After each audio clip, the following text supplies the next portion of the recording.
beloved Boss Mike Cervera. Enrile! Si Chief Presidential Yan na mga kababayan, matapos ni Boying, eto naman si Enrile mga kababayan. Meron din, meron din pinaglalaban. Pasok! ay patutsyada si Chief Presidential Legal Counsel Juan Ponce Enrile tungkol sa anyay karma sa kanyang Facebook post. Grabe, si Enrile na yan ha, nagsabi karma daw. Digong, tanong ko lang, aabutin mo pa ba yung edad niyan? Yung edad ni Enrile, lagpas na 100. Ikaw, 80 pa lang. So, kung lalagpasan mo yan, ako, magpasalamat ka na. Pero sabi sa hula, hindi na. Oo, bago matapos daw, bago matapos, bago mag-eleksyon ng 2028, naghihingalo ka na. Yan ang sinasabi sa hula. Ay, nako. Tuloy. Ano sabi ni Enrile? Pasok. Ay patutsyada si Chief Presidential Legal Counsel Juan Ponce Enrile tungkol sa anyay karma. Karma ni Digong yan. Karma ni Digong. Oy, Randy Reyes, pwede ba mamaya ng pagtapos ng live ko ipadala ha? Kararating ko lang ng bahay. Pagdating ko, start na. Hindi ko man lang napag-aralan ko tuloy. Kanyang Facebook post. Sinabi ni Enrile na nakakaawa at nakakatakot na kabalintunaan ang paghahanap ngayon ng hustisya ng mga taong nagsagawa noon ng di makatarungan at bayolenteng mga aksyon. Nako, yan na nga ba sinasabi ko? Paano ngayon yan? Kayo na ngayon ang humihingi ng katarungan. Samantalang kayo nun, naawa ba kayo sa mga biktima nyo? Hindi kayo naawa, mga walang iya kayo. At karma, tama si Enrile. Karma niyo yan. Nako, makakarma kayo lahat, pati yung mga vlogger nyo, mga walang iya. Puro fake news ang dala. Niloloko nyo taong bayan. Kaya yung mga naniniwala sa inyo, mga mahihina lang. Sabagay, pare-parehas naman kayo. Ngayong desperado na, nagsasagawa daw sila ng mga prayer rally. Para Ngayong desperado na, nagsasagawa kayo ng prayer rally? Matapos nyong murahin si bro, matapos nyong murahin Santo Papa, matapos nyong pagbantaan ang buhay ng mga obispo, tapos prayer rally ang ganap nyo? Anak ng pating heavy, pare. Anong klaseng kabobohan yan? Dapat alam nyo, pumunta kayo ng kuweba. Magsagawa muna kayo ng ano tawag dito? Spirit of the glass. Tapos gagawa kayo ng ritual. Magsusuot kayo ng kapa na kulay itim. Lahat kayo, isusuot nyo yun. Magdala kayo ng sulo. Papasok sa kuweba. At doon isasagawa ang ritual. Iyalay nyo na si Kiti-Kiti. Hey! Ganon! Iyalay nyo si Kiti-Kiti. Ganon. Sige-sige. Sige-sige. Sige-sige. Makasigi. Ganon ang gawin nyo. Walang iya. Yung sasabihin nyo, Lord! Ano ba yung kanta na yun?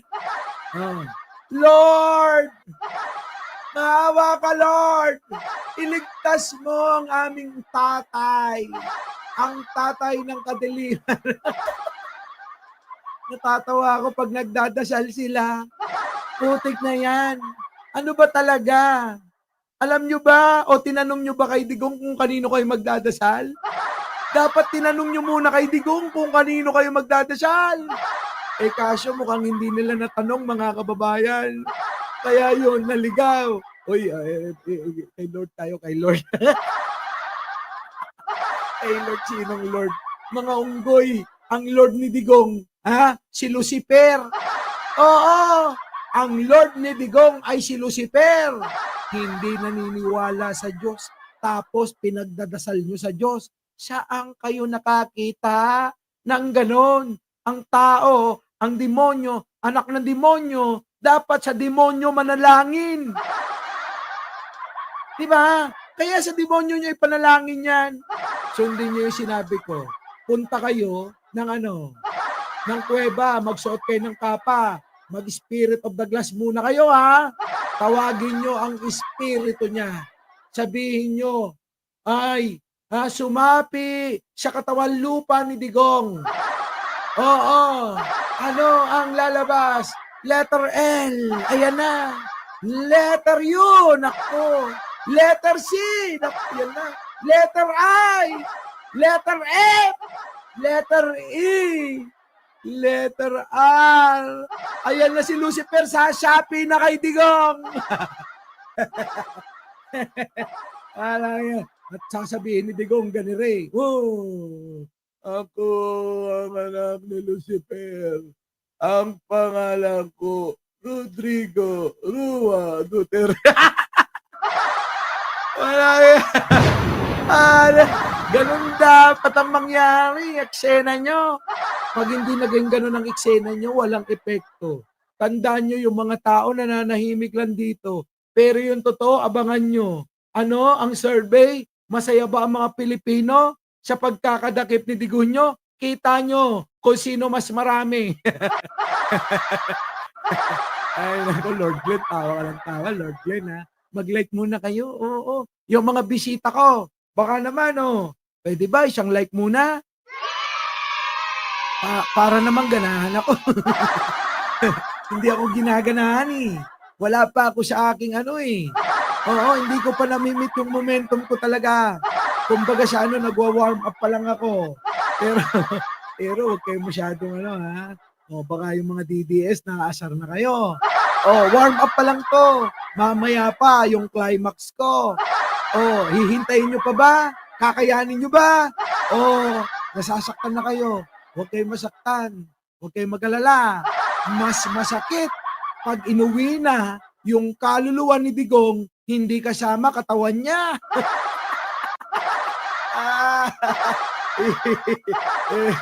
Ha? Di ba? Di ba? Yun mga kababayan tuloy natin to. Ano sabi ni Kuyang ni Manong Enrile? Pasok. Humingi ng tulong sa Diyos na dati nilang tinawag na stupid. Humihingi kayo ng humihingi kayo ng tulong sa Diyos. Samantalang yung pinanghihingi nyo ng tulong, tinawag niya yung Diyos na stupid. Ay, nako, mga tanga talaga kayo. Pasok! Sinisisi nila ang lahat, maliban sa kanilang mga sarili. Kita nyo, ganun naman talaga mga makasalanan. At ganun yung mga hunghang. Alam nyo yung mga hunghang at makasalanan, hindi sisihin na sarili niyan. Ililigtas nila sarili nila kahit alam nila na sila ang may sala. Kaya Lord, patawad, hindi po nila alam ang kanilang ginagawa. Pero si Digong ho, huwag nyo nang patawarin. Dahil ho, hindi nyo anak siya. Di ba? Tuloy. Para sa mga problemang nabuo dahil sa kanilang pagnanasa, pagiging arugante, labis na kayabangan, at pagkagahaman sa kapangyarihan at kayamanan. Ako, yan ang lagi ko sinasabi, Kita nyo, di ba, mga kababayan? Kung ano sinasabi ni Enrile, yun din lumalabas sa bunganga ko Arugante, mayabang, gahaman sa kapangyarihan, gahaman sa kayamanan. Lahat yan sinabi ko na mga kababayan Kaya alam nyo, nanonood sa akin si Enrile. Sabi ni Enrile, mga kababayan, ang galing mo talaga, may Cervera. Oo, ganyan na ganyan ako nung bata. Kaya pwede ba magamit ko yung mga banat mo, ha? Sabi ko naman, Manong, okay lang. Gamitin mo lang. Oo. Kasi kapag babaguhin mo pa yung mga ginagawa ko, kasi yung mga DDS, hindi nila maunawaan. Oo, Manong. Yung mga binabanat mo kasi pang matalino lang. Yung mga banat ko, target talaga yung mga bobo lang.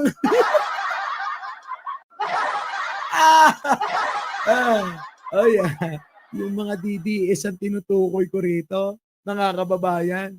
Kasi mga kababayan, kapag ginawa ko yung ginagawa ni Manong Enrile, tandaan nyo hindi nila maunawaan. Kaya kailangan yung banat natin dito, yung mauunawaan ng mga bobo lang. Sige talay. Maghahanap daw sila ng suporta at simpatya para makawala sa anyay legal trap na sila mismo ang may kagagawan. Hindi binanggit ni Enrile Mga kababayan, itong mga kampo ni Digong, huwag na kayong manisi ng iba. Sabi ko lagi ito.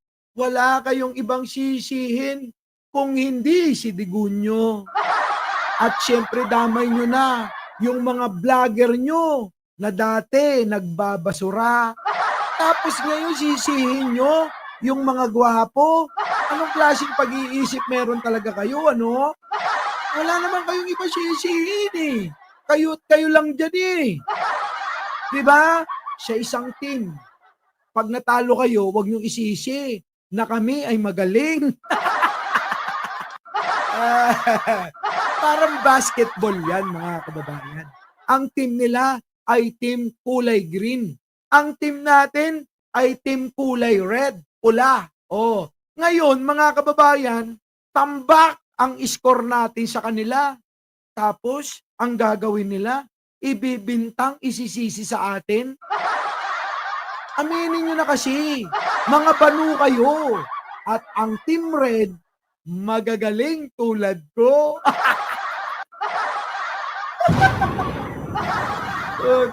Alam niyo, sa totoo lang, mga kababayan, galit na DD sa page ko. Tinatawanan ko lang sila. Sige, Manong, pasok! kung sino ang tinutukoy niya sa naturang post. Siyempre, mga kampo ni Digong, meron pa bang ibang tutukuyin yan, mga kababayan? Wala nang ibang tutukuyin yan. Oo.